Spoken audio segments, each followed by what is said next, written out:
اے اکڑ کے چلنے والے، اے ناشکر انسان، اے دولت کے پجاری، وہ وقت یاد کر جب تو قبر سے اٹھایا جائے گا۔ اس وقت کفن بھی چھین لیا جائے گا۔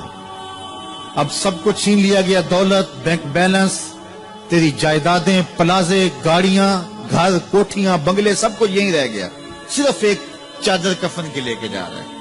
لیکن جب قبر سے اٹھایا جائے گا، یہ کفن کی چادر بھی رہ جائے گی، برہنہ اٹھایا جائے گا۔ اللہ اکبر! نہ پاؤں میں جوتے، نہ سر پہ پگڑی، نہ بدن پہ کپڑا، برہنہ اٹھایا جائے گا۔ سیدہ عائشہ رضی اللہ تعالیٰ عنہ نے سنا تو کانپنے لگی، عرض کی حضور قبر سے برہنہ اٹھائے جائیں گے تو ایک دوسرے سے حیا نہیں آئے گی؟ فرمایا عائشہ معاملہ اس سے بھی آگے ہے، کسی کو ہوش ہوگی تو حیا آئے گی، ہوش اڑے ہوئے ہوں گے، خوف قیامت طاری ہوگا، قبروں سے یوں لوگ اٹھائے جائیں گے۔ افلا یعلم اذا بوسر ما فی القبور، اب بوسرا کا جو مفہوم ہے، جو ترجمہ اور معنی ہے وہ تو رہے، بوسرا کا جو صوتی آہنگ ہے، جب بولتے ہوئے جھٹکا لگتا ہے تو قبروں سے اٹھتے ہوئے لوگوں کی کیفیت معلوم کرنے کے لیے بوسرا کا صوتی آہنگ ہی کافی ہے۔ افلا یعلم اذا بوسر ما فی القبور وحصل ما فی الصدور، حصلہ کے اوپر جو تشدید ہے، یہ معنی کو کتنی خوبصورتی کے ساتھ ایک مجسم پیکر میں سامنے لا رہی ہے۔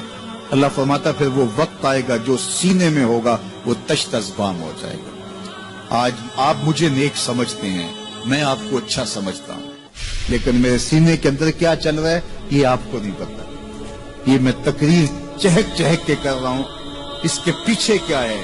میں آپ کے دل اپنی جانب موڑنا چاہتا ہوں، آپ کی جیبیں خالی کرنا چاہتا ہوں، یا میں آپ کے سامنے پاک اور ستھرا اور بڑا جو ہے وہ نیکوکار بننا چاہتا ہوں، یا میرا مقصد رضائے الہی ہے؟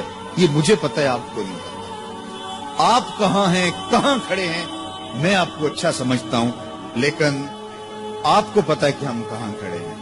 لیکن قیامت کے دن یہ ساری چیزیں سامنے آ جائیں گی۔ وَحُصِّلَ مَا فِي الصُّدُورِ، اور سورہ الطارق میں فرمایا یوم تبلی السرائر فما لہ من قوۃ ولا ناصر، اس دن سارے راز کھول دیے جائیں گے اور کوئی طاقت نہیں ہوگی جو ان رازوں کو کھلنے سے روک سکے۔ آج طاقتور کی بات نہیں کھلتی اور کمزور کی بات اچھال دی جاتی ہے، لیکن وہ وقت آنے والا ہے یوم تبلی السرائر فما لہ من قوۃ ولا ناصر، نہ زور کے بل پہ، نہ زر کے بل پہ، نہ کسی اور بل پہ کسی کام کو روکا جا سکے گا، ہر شے تشت ازبام ہو جائے گی۔ وہ کتنا سخت دن ہوگا۔ اے داور حشر میرا نامہ اعمال نہ پوچھ، اس میں کئی پردہ نشینوں کے بھی نام آتے ہیں، تو وہ کتنا سخت دن ہوگا۔ وَحُصِّلَ مَا فِي الصُّدُورِ إِنَّ رَبَّهُمْ بِهِمْ يَوْمَئِذٍ لَخَبِيرٌ، بے شک ان کا رب اس دن ان سے خوب باخبر ہوگا۔ وہ آج بھی باخبر ہے، لیکن آج کئیوں کو یقین نہیں کہ وہ باخبر ہے، لیکن اس دن سب کو یقین ہو جائے گا کہ میرا رب اس سے باخبر ہے۔ جب پرانی تصویریں چلنا شروع ہو جائیں گی، جب ساری ویڈیو سامنے آ جائے گی، زندگی میں جو جو کیا، تنہائی میں، اعلانیہ، خفیہ، جہاں جہاں جو کیا، داد عیش دی، سب کچھ تشت ازبام ہوگا، سب کچھ جو ہے وہ سکرین پہ چل رہا ہوگا، کوئی چیز بھی تشت ازبام ہونے سے نہیں رہ جائے گی۔ تو پھر بندہ کہے گا اوہو یہ تو سب میرے مالک کو پتا تھا، لوگوں کی نظروں سے چھپ سکا، رب کی نگاہوں سے تو نہیں چھپ سکا، اس کی نگاہوں سے کون چھپ سکتا ہے؟ یہ یقین آج اپنی روحوں میں اتار لو، اچھی طرح سے جذب کر لو۔ گناہوں سے بچنے کا اکثیر نسخہ ہے یہ یقین کہ میرا رب مجھے دیکھ رہا ہے۔ یہ یقین جب روح میں جم جائے، خیالوں میں اتر جائے، اعتقاد کا پختہ حصہ بن جائے، پھر بند کوٹھڑی میں بھی جرم نہیں ہو سکتا کہ میرا مالک تو مجھے دیکھ رہا ہے۔ آپ دیکھتے نہیں کہ جب ساتوں دروازے بند کر کے بت کے اوپر موٹا کپڑا ڈال کے زلیخا بولی ہے تلک یوسف اب تو آ جاؤ نا، اب تو کوئی نہیں دیکھ رہا، قال معاذ اللہ، تو جناب یوسف نے کہا میں اللہ کی پناہ میں آتا ہوں۔ اللہ اکبر، تو دروازے بند کر کے لوگوں کی نظروں سے چھپ گئی ہے، اور بے نور آنکھیں رکھنے والے اس پتھر کے بت سے بھی حیا کرتی ہے اور اس پہ بھی پردہ ڈال لیا ہے۔ جب تو اس جھوٹے خدا سے حیا کرتی ہے، میں سچے خدا سے حیا کیوں نہ کروں جو ساتویں کوٹھڑی میں بھی دیکھتا ہے۔ اتنی روشنیاں برسی کہ گناہ کا تصور بھی محال ہو گیا۔ تو یہ یقین کہ میرا اللہ مجھے دیکھ رہا ہے، یہ انسان کی زندگی میں نظم پیدا کرتا ہے۔ جب لوگ پلٹ کے آ جاتے ہیں تو دو فرشتے آتے ہیں، منکر نکیر ان کے نام ہیں، اور وہ اس کو بٹھا دیتے ہیں اور بٹھا کر کے اس سے 3 سوال پوچھتے ہیں۔ پہلا سوال یہ ہوتا ہے من ربک، تیرا رب کون ہے؟ اب کوئی مانے یا نہ مانے، رب تو سب کا اللہ ہی ہے، یہ تو حقیقت ہے، یہ تو طے شدہ ہے، لیکن جو عقیدہ دنیا پہ رہا ہوگا وہی عقیدہ اس کے لہجے میں آئے گا۔ تو اگر ہم اپنے رویے سے، اپنے عمل سے، اپنے عقیدے سے واقعی اللہ کو رب مانتے ہیں تو پھر قبر میں جب سوال ہوگا من ربک، تیرا رب کون ہے، تو پھر کبھی بھی جواب دیتے جھجک محسوس نہیں ہوگی۔ بندہ عرض کرے گا رب اللہ، میرا رب اللہ ہے۔ دوسرا سوال قبر میں یہ ہوگا کہ ما دینوں کا، تیرا دین کون سا ہے؟ مختلف ادیان دنیا کے اوپر موجود ہیں، لیکن اسلام کے بعد اب کسی اور دین کو قبول نہیں کیا جائے گا۔ ارشاد فرمایا کہ اللہ تعالیٰ اسلام کے علاوہ کسی اور دین کو قبول نہیں کرے گا۔ اب اس نے اگر اپنا طرز زندگی، اپنا انداز معاشرت اسلام کی مطابقت میں رکھا ہوگا اور دین کو اس نے دین سمجھا ہوگا، اسلام کو ہی اپنا دین، عملاً رویتاً ہر خوشی غمی کے موقع پہ اس نے اسلام کو ہی ترجیح دی ہوگی، تو پھر اس کو کوئی جھجک نہیں ہوگی جواب دیتے ہوئے کہ میرا دین اسلام ہے۔ میرے شب و روز، میری زندگی کے نشیب و فراز، میری زندگی کی گوشہ جو ہے وہ اسلام کی مطابقت میں گزرتا تھا، تو پھر وہ سیدھا سیدھا جواب دے گا دینی الاسلام۔ اس لیے ہمیں اس سوال کی تیاری بھی کرنی چاہیے۔ ہم صرف مسلح کے مسلمان نہ بنیں کہ 5 نمازیں پڑھ لی، روزے رکھ لیے، تراویح پڑھ لی اور حج کر لیا، تو اس سے ہم مطمئن ہو گئے کہ ہم مسلمان ہیں۔ اسلام ایک مکمل اور اکمل اور کامل ضابطہ حیات ہے، اپنے ماننے والوں کو زندگی گزارنے کا پورا اسلوب اور مکمل کامل رہنمائی دیتا ہے۔ ہم نے ہمسایوں کے ساتھ سلوک کیسے کرنا ہے یہ ہمیں اسلام بتاتا ہے، ہم نے بیوی کے ساتھ سلوک کیا کرنا ہے یہ ہمیں اسلام بتاتا ہے، اولاد کی تربیت کیسے کرنی ہے اسلام کی واضح تعلیمات ہیں۔ ہم نے سفر کرنا ہے تو انداز سفر کیا ہونا چاہیے اسلام نے ہمیں بتایا۔ کاروبار کرنا ہے تو ہمیں اللہ اس کے رسول نے واضح 2 ٹوک اور سیدھے سیدھے احکام دیے ہیں کہ تم جب کاروبار کرو تو تم اس انداز کے ساتھ کاروبار کرو، کم نہیں تولنا، کم نہیں ناپنا، جھوٹی قسم نہیں کھانی، سود نہیں لینا، ملاوٹ نہیں کرنا، ایک ایک چیز وہ اسلام نے ہمیں فراہم کی ہوئی ہے۔ تو پورا دین جو ہے جب ہم اختیار کریں گے، ہمارے رویے، ہمارا طرز زندگی، ہمارا انداز معاشرت جب دین اسلام کے مطابق ہوگا تو قبر میں اس سوال کا جواب دینا ہمارے لیے کوئی مشکل نہیں ہوگا۔ اور اگر ہمارا طرز زندگی کچھ اور طرح کا ہوگا تو کیا صرف یہ کہہ دے کہ ہم مسلمان ہیں؟ یہ تو پھر ایک کافر بھی کہہ سکتا ہے کہ میرا دین اسلام ہے، ایک منافق بھی کہہ سکتا ہے کہ میرا دین اسلام ہے، لیکن ایسا نہیں ہوگا۔ جو ہماری کیفیت قلب ہوگی قبر میں اس کا جواب اس کی مطابقت میں آئے گا۔ یہ کافر جواب نہیں دے سکے گا کہ میرا رب اللہ ہے، کیونکہ وہ عمل سے، رویے سے اب اس کو اپنا رب نہیں مانتا ہے، تو حقیقتاً تو اس کا رب اللہ ہے، لیکن وہ یہ جواب نہیں دے پائے گا۔ اسی طرح جو شخص اپنے طرز زندگی کے اندر اسلام کو داخل نہیں کر چکا ہے اور اسلام کو اس نے اپنا ہادی رہنما نہیں بنایا ہے، تو وہ قبر میں اس سوال کا جواب کیسے دے سکے گا کہ میرا دین اسلام ہے، چونکہ اس کا رویہ، اس کا طرز زندگی اور اس کا انداز معاشرت ایسا نہیں رہا ہوگا۔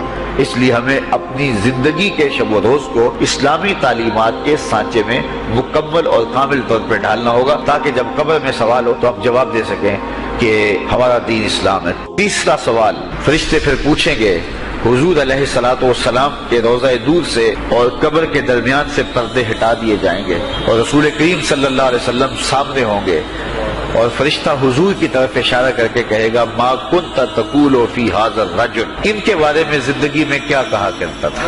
تو یہ حضور علیہ الصلوۃ والسلام سامنے ہوں گے اور یہ سوال پوچھا جائے گا۔ اب ابو جہل سے پوچھا جائے گا ما کنت تقول فی ھذا الرجل، تو وہ کہے گا ہے ہاتھ لا ادری، ہائے افسوس میں نہیں جانتا یہ ہیں کون۔ ابو لہب سے پوچھا جائے گا، وہ کہے گا ہے ہاتھ لا ادری، ہائے افسوس میں نہیں جانتا یہ کون ہے۔ اچھا جانتا نہیں تو پتھر کس کو مارتا تھا، جانتا نہیں تو گڑے کس کی راہوں میں کھدواتا تھا، جانتا نہیں تو اوجریاں کس کے اوپر ڈلوایا کرتا تھا، آنکھیں پھاڑ پھاڑ کے تو ساری زندگی دیکھتا رہا، لیکن آج ابو جہل قبر میں اترا، حضور کی صورت نورانی سامنے ہے، اور پوچھا گیا کہ یہ کون ہے، یہ نورانی چہرے والے کون ہیں؟ تو ابو جہل کہتا ہائے افسوس میں نہیں جانتا یہ کون ہے۔ اور 14 صدیاں گزرنے کے بعد ایک مومن لحد میں اترتا ہے اور پردے ہٹا دیے جاتے ہیں اور منکر نکیر سوال کرتے ہیں عامر چیمہ بتا یہ کون ہے؟ وہ کہتا ہے پیچھے ہٹو، پہلے پائے ناز کو بوسہ تو کر لینے دو، میں تو مر کے پہنچا ہوں یہاں اس دل ربا کے واسطے، یہ تو میرے وقت جاگے کہ وہ میری قبر میں آئے۔ شیخ عبدالحق محدث دہلوی علیہ رحمہ لکھتے ہیں کہ جب سے یہ سنا ہے کہ قبر میں حضور آئیں گے، پتہ نہیں موت کہاں مر گئی ہے، جی چاہتا ہے زندہ ہی قبر میں چلے جائیں۔ تو وہ کہے گا پہلے مجھے پائے ناز کو بوسہ تو کر لینے دو، میں تو زندگی کے بھر میں انتظار ان کا کرتا رہا اور ان کے بارے میں پوچھ رہے ہو یہ کون ہے؟ تو وہ فوراً جواب دیتا ہے یہ تو وہی میرے آقا و مولا ہیں جن کے لیے ساری زندگی تڑپتا رہا اور ان کی زیارت کی آرزوئیں اور تمنائیں کرتا رہا۔ اچھا ابو جہل ساری زندگی دیکھتا رہا تو وہ تو جواب نہیں دے پائے گا، وہ کہتا ہائے افسوس میں نہیں پہچانتا یہ کون ہے، ہاتھ لا ادری مجھے نہیں پتا۔ اور 14 صدیاں گزرنے کے بعد ایک مومن لحد میں اترتا ہے تو وہ فوراً کہتا ہے یہ تو وہی ہیں جن کے لیے زندگی گزار آیا۔ تو جس نے دیکھا تھا وہ پہچان نہیں سکتا، اور صدیوں بعد جو دنیا کے اوپر آیا وہ فوراً پہچان بھی رہا ہے اور پائے ناز کو بوسے بھی کر رہا ہے، تو پھر اس کا کیا جواب ہوگا؟ تو اس کا جواب علامہ اقبال علیہ رحمہ نے دیا۔ وہ کہتے ہیں قبر میں یہ جو آنکھیں ہیں ان میں تو مٹی پڑی ہوگی، یہ تو بند ہوگی، دل کی آنکھیں کھلی ہوں گی۔ ابو جہل نے ان آنکھوں سے دیکھا تھا، یہ آنکھیں تو کھلی نہیں ہیں، تو ان سے وہ کیسے پہچانے گا؟ اور دل کی آنکھوں نے حضور کو دیکھا ہی نہیں تھا۔ اور یہ صدیوں گزرنے کے بعد جو مومن لحد میں اترتا ہے اس کی گو ان آنکھوں نے نہیں دیکھا تھا، لیکن مومن کے دل میں حضور ہی بستے ہیں، اس لیے اس کی آنکھوں نے، دل کی آنکھوں نے حضور کو دیکھا اور پہچان لیا، اس لیے کہ دل کی آنکھوں نے حضور پہلے بھی دیکھے ہوئے تھے اور دل آرزو میں مچلتا رہا، اس لیے دل کو پہچاننے میں دیر نہیں لگی۔ تو وہاں یہ آنکھ نہیں پہچانے گی، یہ آنکھ پہچانے گی۔ تو حضور علیہ الصلوۃ والسلام کے حوالے سے جب سوال ہوگا، اگر اس سوال کا جواب نہیں آیا تو پھر جہنم کی کھڑکی کھول دی جائے گی، اور اگر اس سوال کا جواب آیا تو پھر جنت کے دروازے کشادہ کر دیے جائیں گے اور جنت کی ٹھنڈی ہوائیں اس کی قبر میں آ جائیں گی۔ بلکہ حدیث میں آتا ہے اسے کہا جائے گا کہ نم کنومت العروس، ایسے سو جا جس طرح دلہن سوتی ہے۔ اور وہاں سے لے کر کے حشر تک کا سفر جو ہے اس کے لیے بہت لمبا سفر نہیں ہوگا، وہ ایسے ہوگا کہ جو ہے وہ ایک خوبرو کے گلے سے ہار گرے گا اور وہ موتی ٹوٹ کے گر جائیں گے اور وہ اس کو چننے میں مصروف ہو جائے گا۔ اب یہ سارے موتی چن نہیں پائے گا کہ قیامت آ جائے گی۔ یہ مومن کے لیے اللہ نے آسانی رکھی، 50,000 سال کا دن ہوگا یوم محشر، لیکن جو مومن ہوگا اس کے لیے حشر کا اتنا بڑا دن ایسے ہوگا جتنا عصر کا وقت ہوتا ہے۔ تو اتنے فتح مکہ کا دن ہے۔ آپ جانتے ہیں کہ حضور کے پیچھے ایک بچہ بیٹھا تھا، حضور کا ردیف، جو خوشی سے اچھلتا تھا، بڑی خوشی کا دن تھا، لیکن میرے حضور کا سر عجز سے جھکا ہوا تھا، حتیٰ کہ امامے کا کور اونٹنی کی کوہان کے ساتھ لگتا تھا، لیکن وہ بچہ تھا، نو عمر تھا، وہ اچھلتا تھا خوشی سے، تو حضور سے روکتے تھے، پھر وہ اچھلتا تھا، پھر روکتے تھے۔ وہ بچہ کون تھا؟ تاریخ میں ڈھونڈے، نواسا نہیں ہے، کسی انصاری سردار کا بیٹا نہیں ہے، کسی قریشی سردار کا بیٹا نہیں ہے، حضور کے خاندان کا کوئی فرد نہیں ہے۔ ہم نے تاریخ ڈھونڈی تو وہ حضور کے آزاد کردہ غلام اور منہ بولے بیٹے زید بن حارثہ کا بیٹا اسامہ بن زید ہے۔ فتح مکہ کے دن اپنے ساتھ جس کو بٹھایا وہ غلام زادہ تھا، دنیا کو بتایا محمد عربی غلاموں کو عزت دینے آیا ہے۔ ایک غلام کو یہاں اپنے ساتھ سواری پہ بٹھایا، دوسرے کو کعبے کی چھت پہ چڑھا دیا، بلال حبشی کو کہا یہاں کھڑے ہو کے اذان پڑھو۔ اللہ اکبر! کہاں بلال مکے کی گلیوں میں ظلم اور جبر، جور اور زیادتی کا شکار ہوتے تھے، چکی پسوائی جاتی تھی اور جسم میں میخیں ٹھونکی جاتی تھی، اور ذلت اور رسوائی کے گڑھے میں ان کو دھکیل دیا تھا کفار نے۔ آج وہی غلام، وہی بلال کعبے کی چھت پہ کھڑا ہو کے اذان دے رہا ہے۔ اللہ اکبر! میں یہاں کھڑے ہو کے اذان دوں تو رخ کروں گا قبلے کی جانب، اور جب کعبے کی چھت پہ کھڑا ہوں تو پھر جدھر رخ کروں ادھر ہی تو قبلہ ہوگا۔ اب بلال اذان دے رہے ہیں، رخ کدھر کیا؟ حضور طواف کر رہے تھے، بلال اذان دے رہے تھے، جدھر جدھر حضور پھرتے وہ بھی رخ پھرتے چلے جاتے۔ اقبال بولے اذان ازل سے تیرے عشق کا ترانہ بنی، اذان ازل سے تیرے عشق کا ترانہ بنی، نماز تو اس کی دید کا ایک بہانہ بنی، ادائے دید سراپا نیاز تھی تیری، کسی کو دیکھتے رہنا نماز تھی تیری۔ کیسا رنگ تھا، کیسا جمال تھا، تو وہ طبقے جن کو کوئی پوچھتا نہیں تھا ان کو عزتوں کی مسند پہ بٹھایا۔ غلاموں کو تو بیڑیوں میں جکڑ کے لایا جاتا تھا، انسان انسان کے اوپر حاکم بنا ہوا تھا اور انسان کی تذلیل ہوتی تھی، اور میرے حضور کعبے سے مخاطب ہو کے کہتے ہیں کہ تیری بڑی عزت ہے، لیکن فرمایا کہ مسلمان کی عزت، آبرو اور اس کا خون تیرے سے زیادہ قیمتی ہے۔ یہ سبق دیا، یہ درس دیا تو بھٹکی ہوئی انسانیت کو سراغ زندگی میرے حضور نے عطا کیا۔ تو اس لیے آج میں اور آپ اس کا شکرانہ ادا کرتے ہیں اور اللہ کے حضور لاکھ لاکھ شکر ادا کرتے ہیں کہ ہمیں اس نبی کا غلام ہونے کا شرف اور اعزاز نصیب ہوا۔ تو پھر ان کی تذکروں اور ان کی محبتوں کی خوشبو بکھیریں گے، ان کے ذکر کی مہک سے مشام ہستی کو کیوں معطر نہیں کریں گے، ان کا تذکرہ نور بھی کریں گے اور ان کے بتائے ہوئے طریقہ کو اختیار کر کے اپنی زندگی کو بھی نور نور کریں گے۔ آج ایک طرف ہم اپنے گھروں پہ چراغاں کرتے ہیں تو میں کہتا ہوں کہیں یہ چراغاں بنیروں تک محدود نہ رہ جائے، کوئی دیا لے کے دل نگر میں بھی آؤ، کہیں دل کی گلیوں میں اندھیرا نہ رہ جائے۔ تم گلیوں میں تو جھنڈیاں لگا دی، کہیں دل کی گلیاں ویران نہ رہ جائیں۔ آؤ کوئی جھاڑو لے کے دل کی صفائی بھی کرو، تمہارا اندر بھی ستھرا ہو، تمہارا باہر بھی ستھرا ہو، پھر میرے مصطفیٰ پہ درود پڑھو۔